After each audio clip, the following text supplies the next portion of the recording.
Hey guys, welcome back to my channel. If you're new here, my name is Haley and welcome to another Spooky Friday video. I'm super excited for today's video because we are going to be diving into one of the most terrifying Mexican urban legends, La Llorona. We're going to be diving into the legend, the tales, and the type of spirit she is. So if you guys are interested in hearing all about La Llorona, then just keep on watching and proceed with caution.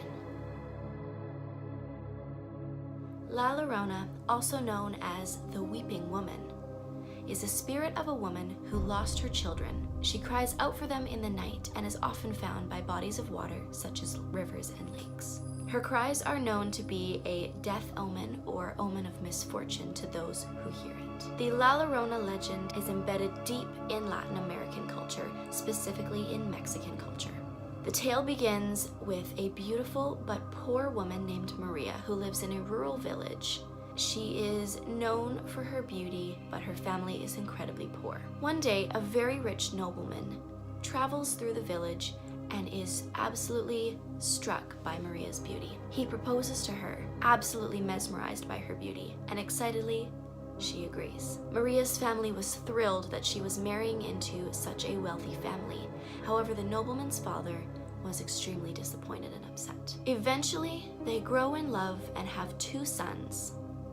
However, as the years passed, the nobleman would travel a lot for his work, and Maria would notice that when he would come back to the village, which was not very often, he would interact with the sons and not with her. Now, there are 2 variations of this particular part of the story, where he comes home one day with a more beautiful young woman and says goodbye to the sons and says to Maria that he's leaving her.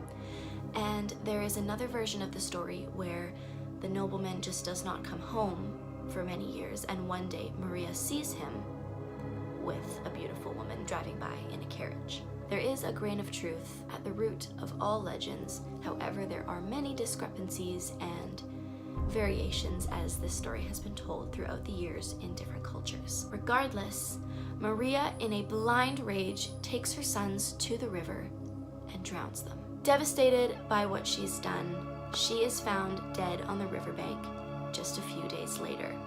Some say that she drowned herself, and some say that she just killed herself.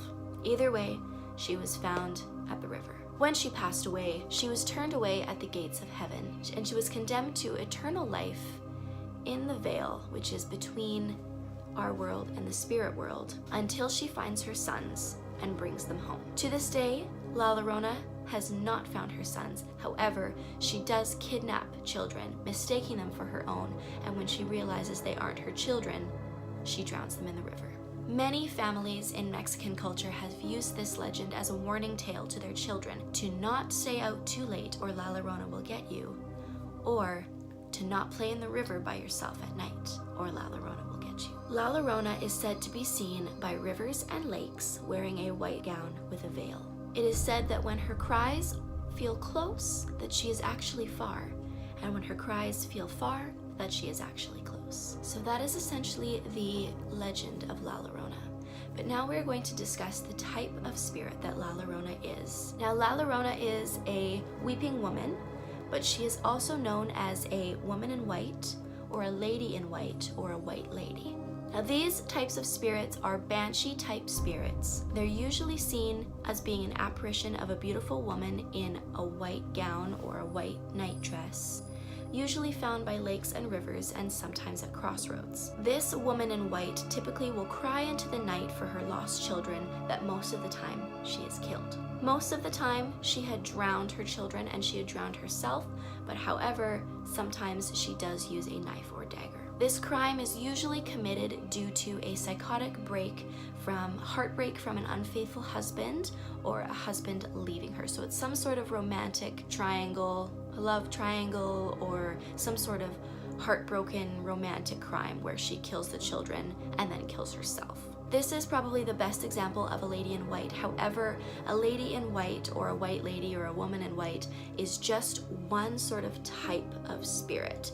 Now, there are many, many, many women throughout history and throughout the world that fit this description. So La Llorona is not the only woman in white, but she is the most famous example of one. If you guys would like me to talk more about the spirit types and sort of what types of spirits they are and how they're categorized, then please let me know, because I would love to dive deeper into that topic for you guys. Now, La Llorona has been featured in many novels and movies over the years, as she is such a famous legend. She was actually featured as the first antagonist on the Supernatural series, the very first episode.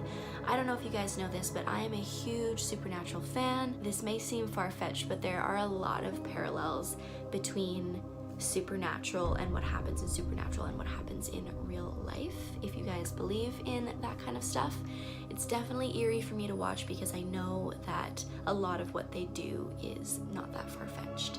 It is a TV show, obviously it's fake, it's dramatized, but there are lots of similarities between that show and real life. But anyways, La Llorona was featured as Constance Welsh, the first spirit, on the very first episode of Supernatural, which is really cool. And if you guys have seen that episode, then you'll see them dive into what a woman in white is and just sort of all the things that I've talked about. They touch on that as well, which is nice because you get a good sort of idea of what these different spirit types are. She's also been in a lot of movies and novels over the years, and they're actually creating a horror film that's set to come out in 2019 called La Llorona, or The Curse of La Llorona, something like that. I'll put a picture of that right here. So that is essentially the legend of La Llorona. Now, there is no credible source to how this legend started. There is no physical evidence that Maria and this nobleman and the death of the children and drowning herself was a real event. It is definitely an urban legend that Mexican families use to sort of warn their children not to stay out too late or to go to the rivers by themselves. But, like I said before, there is a grain of truth at the root of every single story, so had to start somewhere. So that is it for today's video, guys. If you enjoyed learning about La Llorona, please give this video a thumbs up and subscribe to my channel for more. If you guys have any requests, anything that you guys want me to talk about on Spooky Friday in the next coming weeks, then please leave your comments down below so that I can do some research and put together some spooky content for you. With that being said, thank you guys so much for watching. Stay safe, stay positive, stay surrounded in the white light, and I will see you guys in my next video.